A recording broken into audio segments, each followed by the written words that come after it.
Who are we? We are neither plant nor animal, fish nor fowl. We exist in such abundance that we produce more oxygen than all of the world's forests and grasslands combined. We absorb 40% of all the world's carbon dioxide released into the atmosphere. We are so small that you can hardly see us. In fact, most of the time, you can't. Yet, we can become so large that you can see us from space. We survived the extinction of the dinosaurs and have adapted to all temperatures on Earth. We reproduce on our own, continually making clones of ourselves. We are unable to swim, but we are the cornerstone of the aquatic food chain. We even live in your soil. We are arguably the most important life of all in the 321 million cubic meters of water around our planet. We are diatoms. Take a deep breath. 50% of the oxygen that just went into your lungs was produced by diatoms found in phytoplankton. Diatoms contain chlorophyll, the same photosynthesizing pigment as plants. They are, quite literally, the forests of the sea.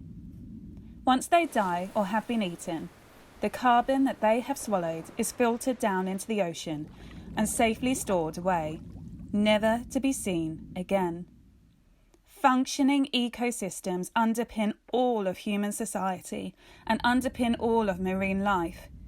One whale will absorb roughly the same amount of carbon as 30,000 trees in their lifetime.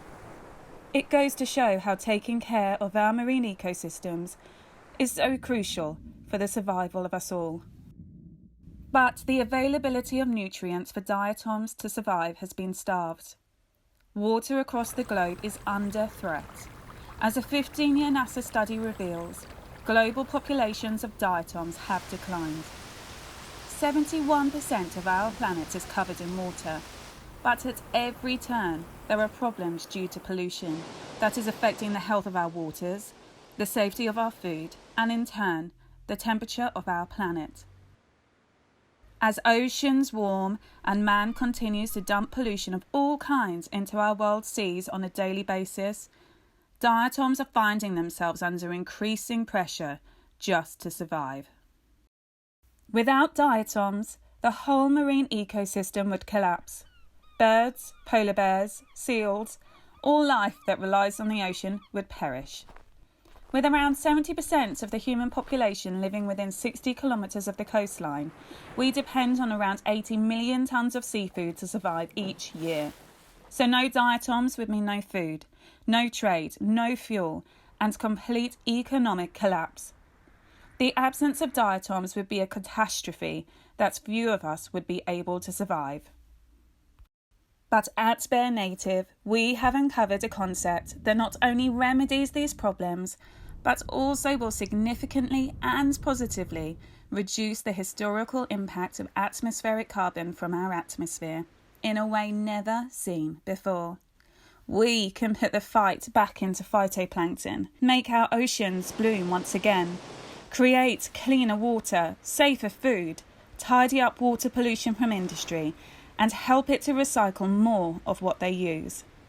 Revive and restore our marine ecosystems, all with a 100% natural formula that has been saved from landfill and is clean and kind to our waterways. This is large-scale atmospheric CO2 sequestration on a global scale. It is now that Bear Native, with the help of our partners, need your support with our continued research, development and progression that will help turn the tide on the effects of climate change on us and our planet. We can win back our planet together and make it bloom once more.